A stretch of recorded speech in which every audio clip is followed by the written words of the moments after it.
Hello friends, स्वागत है आपका मॉडर्न मेडिको पॉइंट के यूट्यूब प्लेटफॉर्म पे।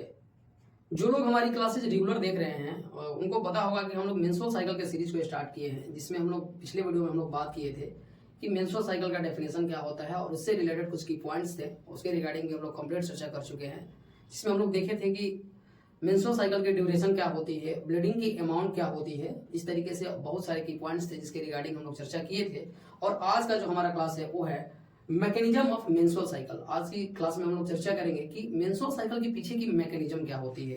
क्या होता है कि 28 डेज पे, यानी कि प्रत्येक 28 डेज पे ब्लीडिंग स्टार्ट हो जाती है, उसके पीछे की मैकेनिज्म को हम लोग समझेंगे। तो आइए अपने टॉपिक को स्टार्ट करते हैं। और जो आज का हमारा हेडिंग है वो है मैकेनिज्म ऑफ मेंस्ट्रुअल साइकिल। ठीक है ना, क्या है मैकेनिज्म ऑफ मेंस्ट्रुअल साइकिल। ठीक है, देखो सबसे पहले हम लोग जानेंगे कि मेंस्ट्रुअल साइकिल की ओरिजिन क्या होती है, यानी कि कहां से स्टार्ट होता है।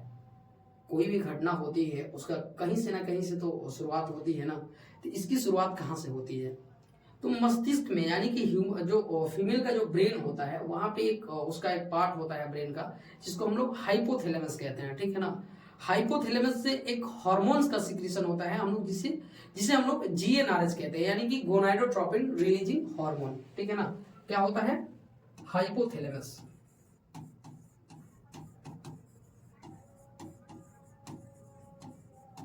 हाइपोथैलेमस से क्या होता है, एक हार्मोन रिलीज होता है जिसे हम लोग जीएनआरएच कहते हैं। ठीक है ना, जीएनआरएच, इसका जो पूरा नाम है गोनाडोट्रोपिन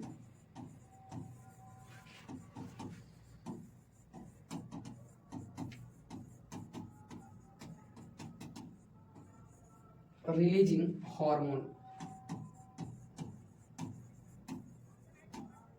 जीएनआरएच। हाइपोथैलेमस से एक हार्मोन का सिक्रेशन हुआ जिसे हम लोग जीएनआरएच कहते हैं। और ये जो जीएनआरएच है ये जाके एक्ट करता है या जाके वर्क करता है एंटीरियर पिट्यूटरी ग्लैंड पे। पिट्यूटरी ग्लैंड के भी दो पार्ट्स होते हैं, जिसमें पोस्टीरियर पिट्यूटरी और एंटीरियर पिट्यूटरी। तो ये जो जीएनआरएच है ये जाकर के एंटीरियर पिट्यूटरी ग्लैंड पे वर्क करता है, act on anterior pituitary.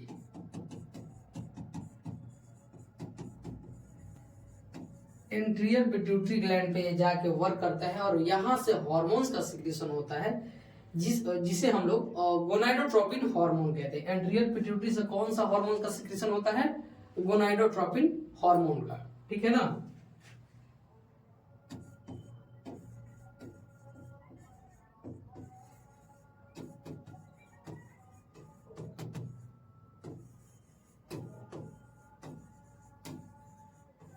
Gonadotropin hormone. Gonadotropin जो हार्मोन्स होते हैं ये नंबर में दो होते हैं, एक होता है एफएसएच और दूसरा होता है एलएच।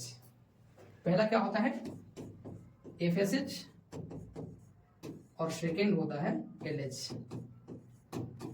एफएसएच का पूरा नाम फोलिकुलर स्टिमुलेटिंग हार्मोन और एलएच का जो पूरा नाम है वो है ल्यूटिनाइजिंग हार्मोन। ठीक है ना, अब देखो इसकी आगे की प्रोसेस को हम लोग समझेंगे। ठीक है ना, इसके आगे जो है क्या होता है,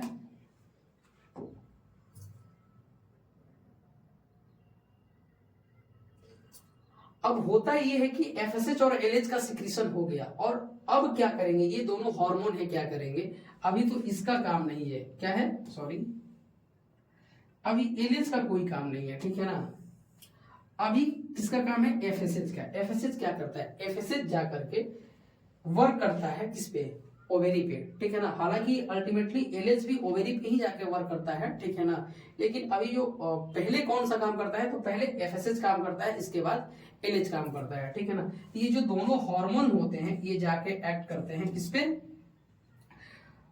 ओवेरी पे। ठीक है ना, ओवेरी पे भी पर्टिकुलर ओवेरी में फॉलिकल्स होते हैं। फॉलिकल्स के से रिलेटेड हम एक वीडियो बना चुके हैं, जिसको आप लोग पिछले जा करके देख लीजिएगा चैनल पे। फॉलिकल्स के रिगार्डिंग कंप्लीट स्टडी किए हैं हम लोग की क्या होता है फॉलिकल्स, इसकी उत्पत्ति कैसे हुई। ठीक है ना, तो ये कहाँ पे जाकर वर्क करता है, ओवेरी पे जाकर वर्क करता है। ओवेरी में भी पर्टिकुलर जाकर के फॉलिकल्स पे काम करता है, फॉलिकल्स पे काम करता है। ठीक है ना, और यहां से दो हार्मोन्स का सिक्रेशन होता है जिसे हम लोग एस्ट्रोजन और प्रोजेस्टेरोन कहते हैं।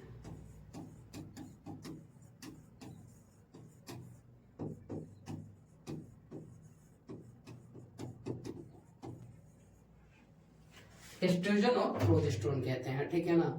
तो इतनी प्रोसेस है जो अभी हम लोग इतना ही प्रोसेस को समझेंगे, आगे हम लोग फेज बाय फेज करके समझेंगे, ठीक है ना। ये जो इतनी प्रोसेस है ना, हाइपोथैलेमस और पिट्यूटरी और ओवेरी, यहां तक की प्रोसेस को हम लोग एचपीओ एक्सिस से डिनोट करते हैं, ठीक है ना। क्या बोलते हैं? H for hypothalamus, P for pituitary और O for ovary. Hypothalamus, pituitary और ओवेरियन एक्सिस कहते हैं, इसे क्या कहते हैं? एचपीओ एक्सिस कहते हैं, ठीक है ना। अब इसके आगे की जो प्रोसेस है, एक बार आप लोग जरूर जाके फॉलिकल्स वाली वीडियो देखिएगा कि फॉलिकल्स क्या होते हैं, ठीक है ना। एक सिंपल लैंग्वेज में अभी हम बता देते हैं कि फॉलिकल्स इमैच्योर एग होता है, यानी कि जो ओवम होता है, इमैच्योर ओवम को ही फॉलिकल्स कहते हैं। इसके रिगार्डिंग हम लोग कंप्लीट स्टडी किए हैं पिछले वीडियो में, जाके आप लोग एक बार जरूर देखिएगा, ठीक है। तो एचपीओ एक्सिस, ठीक है ना, यहां तक की प्रोसेस क्या होती है? एचपीओ एक्सिस कहलाता है, ठीक है ना। अब देखो, अब तो क्या हुआ, जाकर के यहाँ पे एस्ट्रोजन और प्रोजेस्टेरोन का सिक्रीशन हो गया, ओवेरी तक जाकर के हार्मोन्स का प्रभाव ओवेरी तक आ चुका है। अब इसके आगे की जो प्रोसेस है उसको देखिए, हम एक स्लाइड में समझेंगे कि जो मेंस्ट्रुअल साइकिल होती है ना, 28 डेज का होता है। कितने दिन का होता है? 28 डेज का होता है। तो ये जो मेंस्ट्रुअल साइकिल है, एक बार हम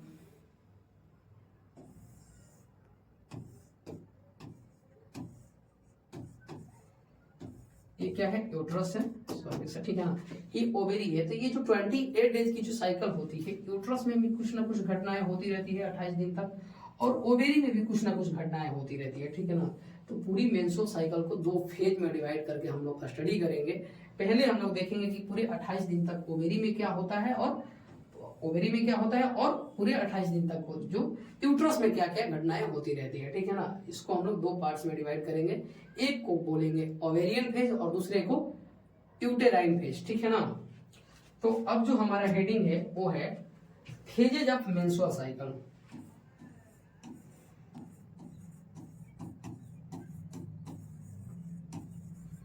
फेजेज ऑफ मेंस्ट्रुअल साइकिल, ठीक है ना। अब हम लोग स्टडी करेंगे कि मेंस्ट्रुअल साइकिल में कितने फेज होते हैं, मेंस्ट्रुअल साइकिल पे कितने फेज होते हैं। तो पहला जो होता है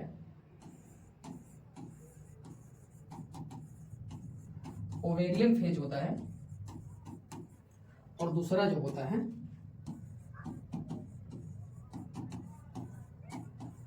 यूटेराइन फेज। क्या होता है? Uterine phase. यानी कि जो 28 डेज की जो साइकिल है उसमें ओवेरी में भी कुछ ना कुछ घटनाएं हो रही है, तो उसको एक पार्ट में डिवाइड कर दिया, और यूट्रस में कुछ ना कुछ घटनाएं हो रही है, उसको जो है हम लोग एक पार्ट में डिवाइड कर दिए, जिसे हम लोग यूटेराइन फेज कहेंगे, ठीक है ना। और ओवेरी वाली घटना को ओवेरियन फेज कहेंगे। अब हम लोग स्टडी करेंगे कि ओवेरियन फेज के बारे में, ठीक है ना। सबसे पहले स्टार्ट करेंगे कि ओवेरियन फेज, यानी कि ओवेरी में क्या क्या होता है, और ओवेरी में भी कुछ फेजेज हैं जिसके बारे में हम लोग चर्चा करेंगे। सबसे पहले जो हेडिंग है ओवेरियन फेज।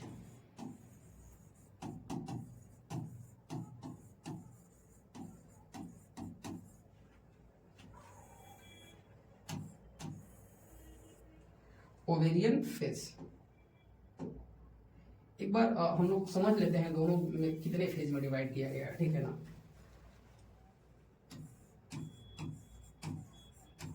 Ovary, uterus. क्या होता है? मेंस्ट्रुअल साइकिल में जो है ओवेरी भी इन्वॉल्व है, यूट्रस भी इन्वॉल्व है, ठीक है ना। तो ओवेरी में क्या होता है?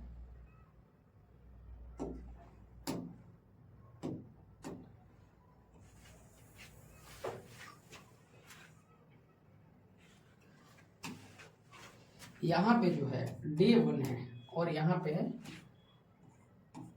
डे 5 है, डे 14 है, और यहाँ पे डे 28 है, डे 28 है। ये 28 दिन की पूरी साइकिल है। अब देखिए यूट्रस में कौन कौन से फेज होते हैं, सॉरी ओवेरी में कौन कौन से फेज होते हैं। तो 1 से लेकर के 14 दिन तक ओवेरी में 2 फेज होते हैं।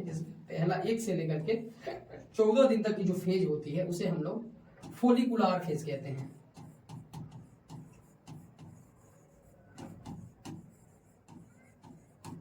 फोलिकुलर फेज कहते हैं। और 14 से लेकर के जो 28 दिन तक की जो टाइम पीरियड होती है उसे हम लोग ल्यूटियल फेज कहते हैं।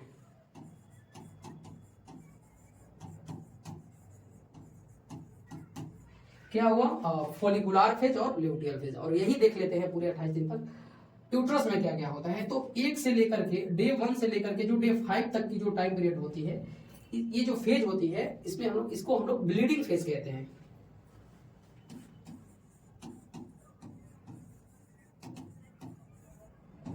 Bleeding phase. और जो डे 5 से लेकर के डे 14 तक की जो टाइम पीरियड होती है, इसे प्रोलिफरेटिव फेज कहते हैं।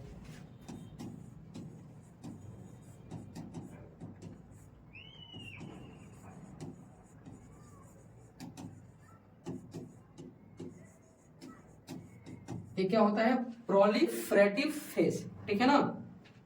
और जो अगला जो फेज होता है, ये होता है प्रिपरेटरी फेज। यानी कि डे 14 से लेकर के, यानी 14वें दिन से लेकर के 28वें दिन तक की जो टाइम पीरियड होती है, उसे हम लोग प्रिपरेटरी फेज कहते हैं।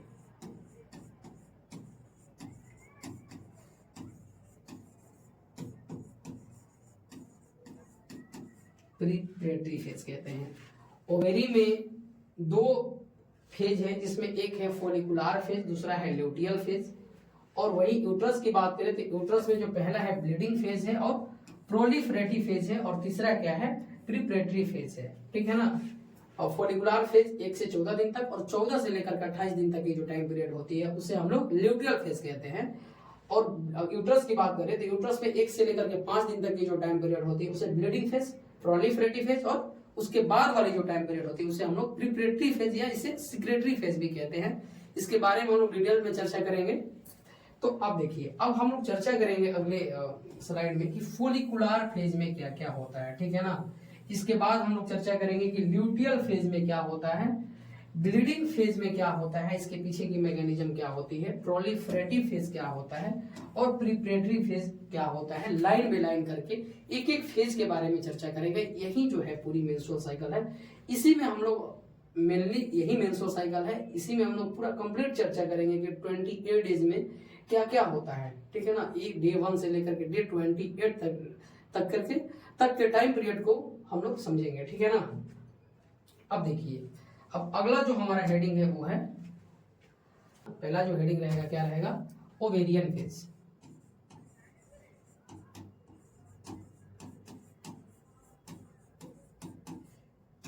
ओवेरियन फेज, इसमें ए नंबर रहेगा फॉलिकुलर फेज।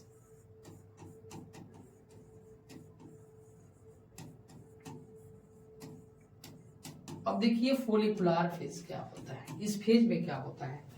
हम लोग पीछे अभी समझे थे कि हाइपोथैलेमस से एक हार्मोन सीक्रेट हुआ, जिसे हम लोग हाइपोथैलेमस से क्या हुआ, एक हार्मोन्स का सीक्रेशन हुआ, जिसे हम लोग GnRH कहते हैं।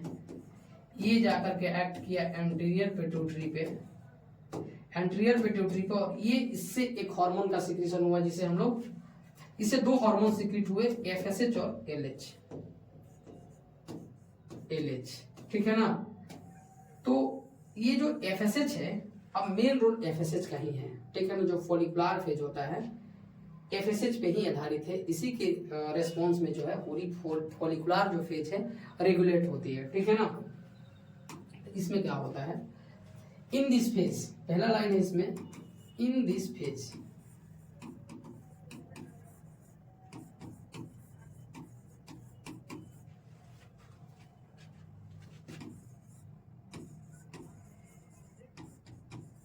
growth of ovarian follicles।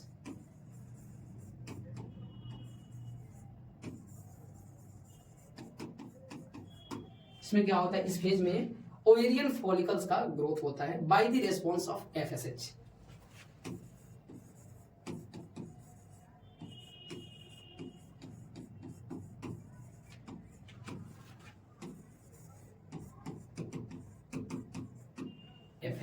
क्या होता है इस फेज में, फॉलिकुलर फेज में, in this phase growth of ovarian follicles by the response of FSH। इसमें ओवेरियन फॉलिकल्स का ग्रोथ होता है। और आगे देखिए क्या होता है,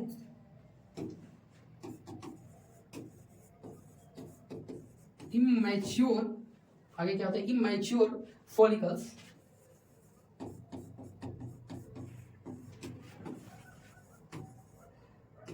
convert into mature follicles.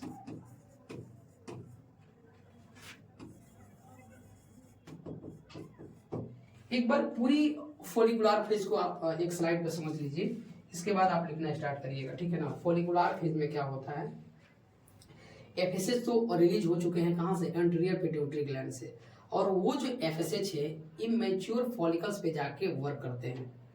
Follicles कहाँ पे रहते हैं, ओवेरी में। ओवेरियन जो फॉलिकल्स है इस पे जाकर के एफएसएच अपना वर्क दिखाता है, अपना काम करता है, और ये जो फॉलिकल्स से क्या होते हैं, मैच्योर होना स्टार्ट हो जाते हैं, ठीक है ना। और यही जो फॉलिकल से मैच्योर हो जाते हैं तो उन्हें हम लोग ग्राफियन फॉलिकल्स कहते हैं, ग्राफियन फॉलिकल्स, ठीक है ना। अब देखो, तो ये जो ग्राफियन फॉलिकल्स है ये क्या होते हैं, ये जो ग्राफियन फॉलिकल्स है ये रप्चर होते हैं, किसके रेफरेंस में, एलएच के ल्यूटिनाइजिंग हार्मोन के रेफरेंस में रप्चर होते हैं, और क्या होता है, ओवुलेशन होता है, ठीक है ना। यही प्रोसेस है, इसी प्रोसेस को हम लोग लाइन बाय लाइन करके लिखेंगे, ठीक है ना। पूरी फॉलिकुलर फेज में क्या होता है, फॉलिकल्स मैच्योर होते हैं और ग्राफियन फॉलिकल्स में कन्वर्ट होते हैं, ठीक है। यहाँ पे देखिए, in this phase growth of ovarian follicles by the response of FSH. FSH follicular stimulating hormone, FSH जो होता है फॉलिकल्स को स्टिमुलेट करता है और स्टिमुलेट करवा के उसको ग्रो करवाता है, ठीक है ना। और ग्रो करवाता है, उसके बाद क्या होता है, जो इमैच्योर फॉलिकल्स है मैच्योर फॉलिकल्स में कन्वर्ट होते हैं। यहाँ पे स्पष्ट लिखा हुआ है कि immature follicles convert into mature follicles, ठीक है ना। अब देखो इसके बाद क्या होता है, मैच्योर फॉलिकल्स में कन्वर्ट हो गए by the response of FSH, ठीक है। अब ये जो मैच्योर फॉलिकल्स हैं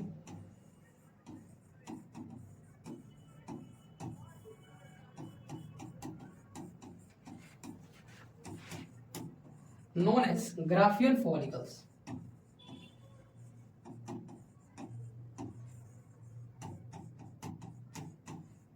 क्या होते हैं, मैच्योर फॉलिकल्स जो होते हैं उसे हम लोग ग्राफियन फॉलिकल्स कहते हैं, ठीक है ना। यहां तक क्लियर है। अब इसके बाद समझिए कि ये कैसे मैच्योर होते हैं, कैसे एक्ट करता है, अब एक बार हम लोग समझते हैं, ठीक है ना। क्या हुआ, प्रोसेस जो है आगे की,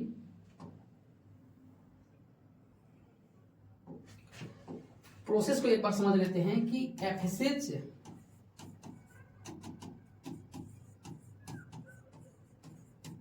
release from anterior pituitary,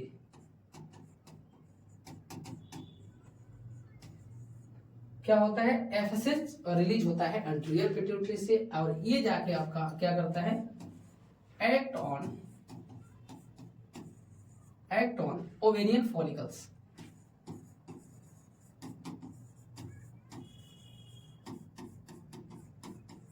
ovarian follicles. इसके बाद क्या होता है, ओवेरियन फॉलिकल्स जो होते हैं ग्रो करना स्टार्ट कर देते हैं, ठीक है ना।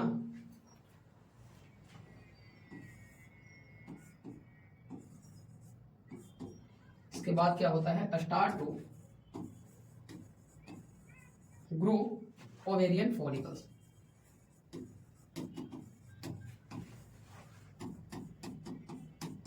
ओवेरियन फॉलिकल, ठीक है ना। अब देखो एफएसएच रिलीज हुआ कहां से, एंटीरियर पिट्यूटरी से, एक्ट किया जाके फॉलिकल्स पे, फॉलिकल्स अब ग्रो करना स्टार्ट कर दिए हैं, ठीक है। तो जो पूरी फॉलिकल्स है, फॉलिकल्स अभी कितने हैं, ये लगभग 2 लाख जो फॉलिकल्स अभी हैं ओवेरी में प्यूबर्टी के दौरान, जब फीमेल प्यूबर्टी के दौरान होते हैं, यानी जो होता है क्या बोलते हैं उसको, रिप्रोडक्टिव एज में, ठीक है ना। रिप्रोडक्टिव एज में जब फीमेल रहती है तो उसमें लगभग 2 लाख जो होते हैं फॉलिकल्स होते हैं, ठीक है। अब जो वो 2 लाख फॉलिकल्स है तो पूरी तो मैच्योर होंगे नहीं, पूरे फॉलिकल्स मैच्योर नहीं है, क्योंकि जो एक होता है एक ही बार बनता है, फॉलिकल्स एक बार बन चुके होते हैं, पूरे मैच्योर होंगे तो क्या होंगे, रप्चर होंगे, इसके बाद डिस्ट्रॉय हो जाएंगे ना एक ही बार में, ऐसा नहीं होता है। एक जो होता है उसमें एक जो होता है डोमिनेंट फॉलिकल, वो क्या करता है, सबसे तेजी से ग्रो करता है, ठीक है ना। तो इसके बाद क्या होता है, वन डोमिनेंट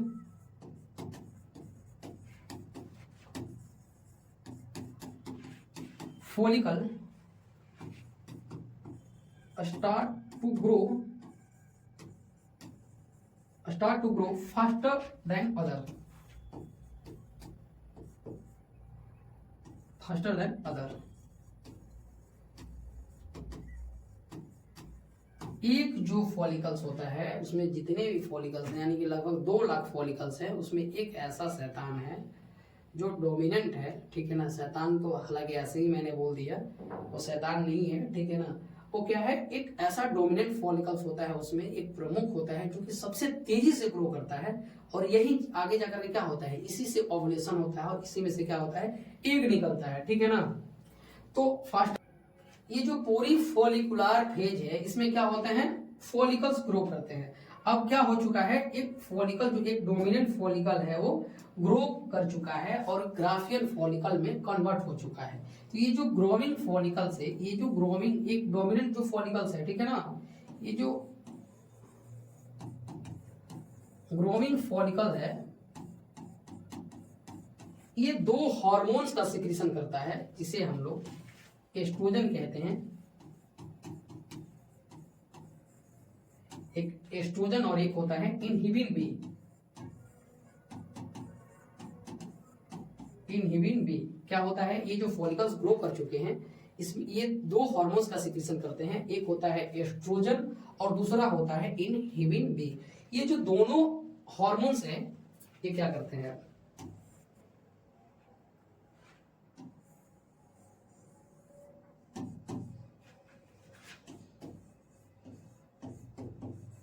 both hormone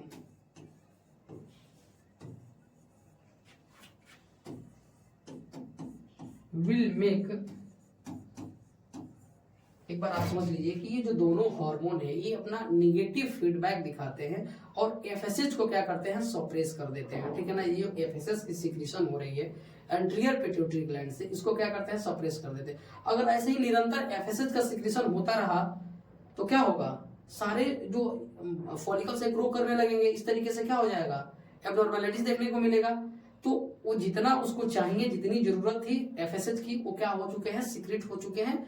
अब ये जो फॉलिकल से मैच्योर हो चुके हैं, अब ये जो मैच्योर फॉलिकल से ये 2 हार्मोन्स का सिक्रीशन किए, जो कि ये दोनों हार्मोन क्या करता है, निगेटिव फीडबैक दिखाता है और यही क्या करेगा, ये खुद एफएसएच, देखो अल्टीमेटली मानो तो एफएसएच के थ्रू ही ये तो सीक्रेट हो रहा है ना, उसी के प्रभाव से ये ही अब क्या हुए, ये बड़े हुए, ठीक है ना। बड़े कहने का मतलब ये कि अब एक्सेसिव अमाउंट में अपना, अगर पर्याप्त अमाउंट में ये सीक्रेट हो गए हैं तो अब क्या करें, अपना नेगेटिव फीडबैक दिखाएंगे और एफएसएच को सप्रेस कर देंगे, यानी उसके रिलीज को कम कर देंगे, ठीक है ना।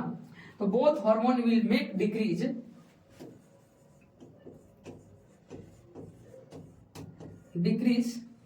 release of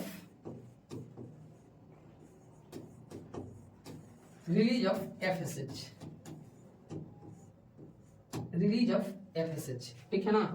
both hormone of make decrease the release of FSH, ठीक है ना, follicular stimulating hormone, ठीक है ना, by the negative feedback।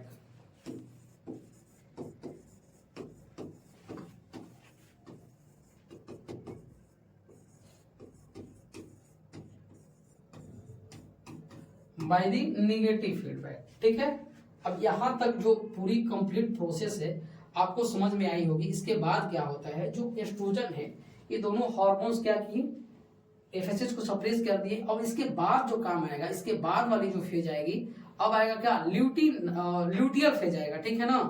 अब उसमें जो वर्क करेगा ल्यूटिनाइजिंग हार्मोन अब काम करना स्टार्ट करेगा, जिसके लिए जिसको बढ़ावा देता है कौन, एस्ट्रोजन, ठीक है ना। अब ये एस्ट्रोजन क्या करता है, उसके सिक्रीशन को बढ़ा देता है, ठीक है ना। अब इसमें क्या करता है,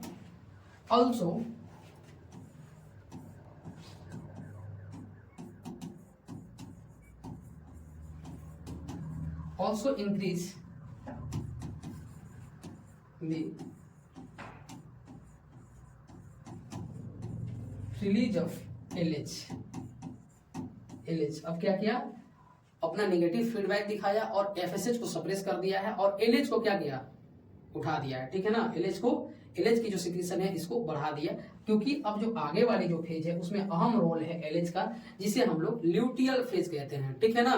अब हम लोग अगले वीडियो में यानी कि अगले क्लास में समझेंगे कि ल्यूटियल फेज क्या होता है, जो कि 14 से लेकर के 28 दिन तक, कि जो फॉलिकुलर फेज होता है, कब से कब तक की जो फेज होती है, 1 से लेकर के 14 दिन तक की जो फेज होती है, क्या होता है, फॉलिकुलर फेज होता है। और इसके ये जो फॉलिकुलर फेज होता है ये किसके द्वारा रेगुलेट होता है, तो एफएसएच के द्वारा, फॉलिकुलर स्टिमुलेटिंग हार्मोन, ठीक है ना। अब जो इसके बाद वाली जो फेज है, या अभी जो जितना भी हम फेज पढ़ रहे हैं ना, ये फॉलिकल फेज, फॉलिकुलर फेज, ये क्या है, ओवेरियन फेज, यानी कि ओवेरी में ये सब घटनाएं हो रही है, ठीक है ना।